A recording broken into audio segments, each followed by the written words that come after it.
शपथ लेना शुरू करेंगे।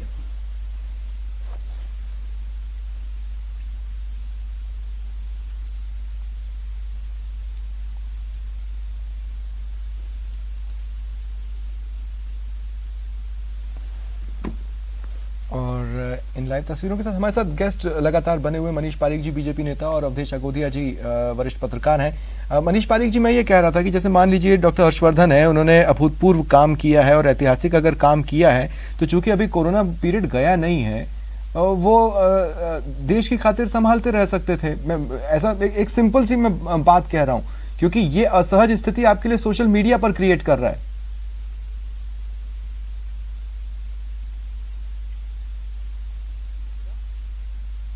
भी बने हैं वो एकेडमिक का, उसके मेडिकल काउंसिल के, ऐसी बात नहीं है, उनका काम तो है ही, विस्तारित है ही। लेकिन मैं आपको कहूँगा कि इतने पर्सनल एस्पेक्ट पर अपन क्लेमिंग बात नहीं कह सकते हैं कि उनकी खुद की इच्छा क्या है, कोई उन्होंने खुद ने बात की है या क्या हुआ है।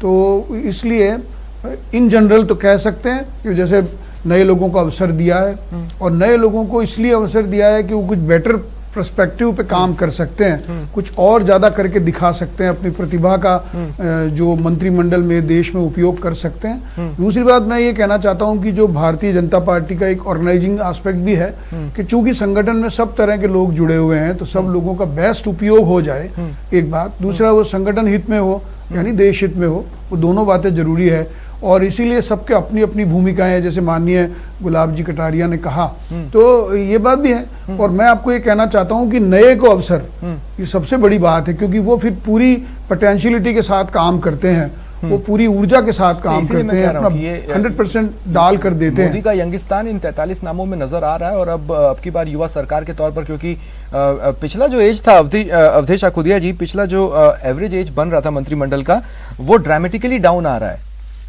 लेकिन अब जैसा कि मैंने सुबह भी कहा था, और मैं एक बार फिर इस बात को दोहरा रहा हूं कि दरअसल होगा तो वही जो प्रधानमंत्री मोदी चाहते हैं। अब आप उस पर शायद कोई भी तर्क लगाते रहिए, लेकिन इस लिस्ट से क्या लगता है आपको, वो क्या चाह रहे हैं आगामी चुनावों को छोड़कर? देखिए स्वप्निल जी, जैसा मैंने आपको पहले बताया था, ये जो पूरी मोदी 2.0 है, दूसरा कार्यकाल प्रधानमंत्री नरेंद्र मोदी का है, उसमें कोरोना के आने के बाद से एक तरह से गवर्नेंस कहीं दिखाई नहीं देती है, क्योंकि पूरा सिस्टम लगा हुआ है कोरोना से लड़ने में। तो उसमें जो सरकार की सेकेंड वेव के बाद जिस तरह की तस्वीरें आई, सरकार की जिस तरह से बदनामी हुई, तो मेरे हिसाब से उस दौर को पीछे छोड़ने के लिए सरकार बिल्कुल नई ऊर्जा, नए चेहरों के साथ, जिसमें एज वाला एक फैक्टर भी है, उसके साथ जाना चाहती है, जिससे जो गवर्नेंस है, जिसके लिए जाने जाते हैं, जिसको आगे करके मोदी चुनाव लड़ते हैं और जीतते हैं, उसका परफॉर्मेंस लोगों को दिख सके। लेकिन मैं डॉक्टर हर्षवर्धन के बारे में एक बात कहना चाहता हूं, जो मनीष पारीक जी कह रहे थे कि भाई उनको लगता होगा कि संगठन में कोई काम उनसे लिया जाए। जिन्होंने भी इस्तीफा दिया है उनके बारे में यही कहा जा सकता है कि संगठन में उनको कोई दूसरी भूमिका दी जाएगी। लेकिन डॉक्टर हर्षवर्धन संगठन में ऑलरेडी काम कर चुके हैं और वहां पे वो उतने सफल नहीं रहे। तो वो जहां काम करके पहले ही असफल हो चुके हैं, वहां पे यदि उनको भेजा जाएगा, तो इसका मतलब है जो कोरोना की सेकेंड वेव आई थी, जिस तरह से मैनेजमेंट रहा, उसका ठीकरा फोड़ने के लिए एक सर डॉक्टर हर्षवर्धन का मिल गया और उनको रवाना कर दिया है वहां से।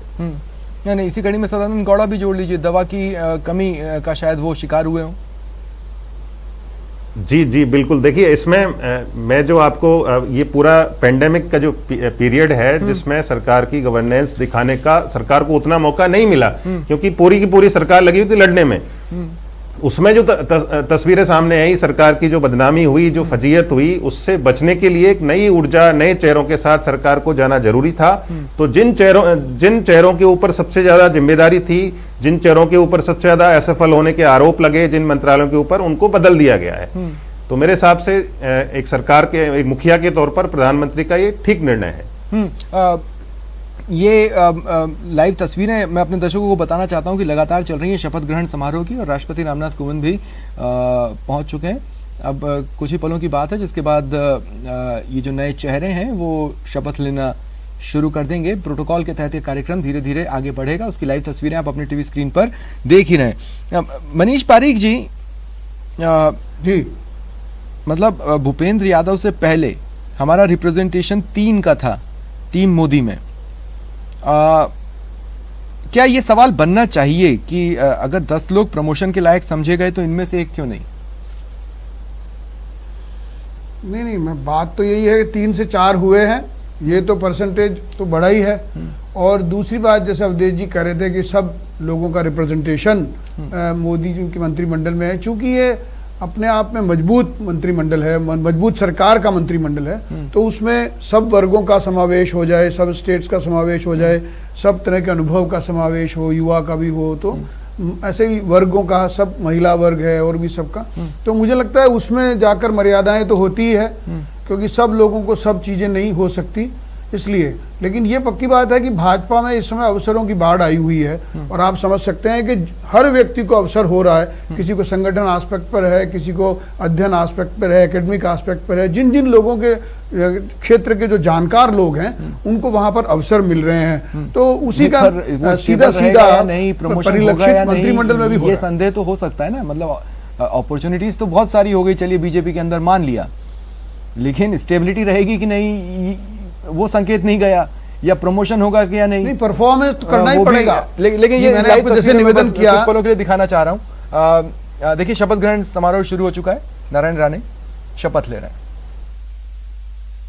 कर्तव्य का श्रद्धापूर्वक और शुद्ध अंतःकरण से निर्वहन करूंगा तथा मैं भय या पक्षपात, अनुराग या द्वेष के बिना सभी प्रकार के लोगों के प्रति संविधान और विधि के अनुसार न्याय करूंगा।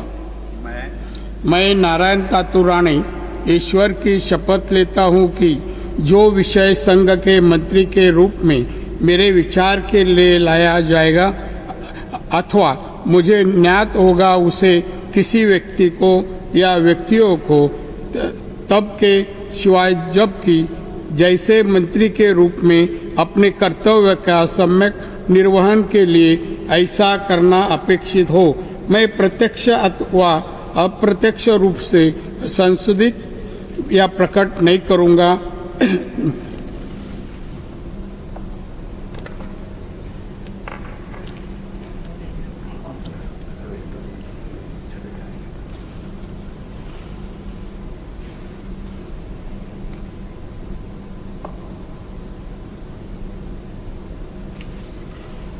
शपथ ग्रहण समारोह की ये लाइव तस्वीरें आप अपने टीवी स्क्रीन पर देख पा रहे हैं। शपथ ग्रहण समारोह शुरू हो चुका है। प्रोटोकॉल के तहत अब मंत्रियों के शपथ लेना भी शुरू हो चुका है और नारायण राणे जिन्होंने मंत्री पद की शपथ ली है, टीम मोदी के स्पेशल 43 में शुमार ये वो पहला चेहरा जिन्होंने आज मंत्री पद की शपथ ले ली है और अब एक एक कर अन्य स्पेशल 43 शपथ लेंगे। श्री सर्बानंद सोनोवाल।